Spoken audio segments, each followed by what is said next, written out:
There are a few simple things you should do as a regular habit before and after each coffee making session. Following these will make for less effort later on. One of them is the group head purge. Before your first extraction, insert the filter basket you intend to use for your shot into the portafilter.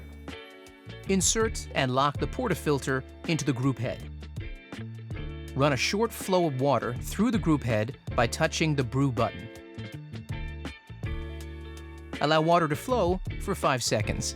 Then, touch the Brew button again to stop the flow of water.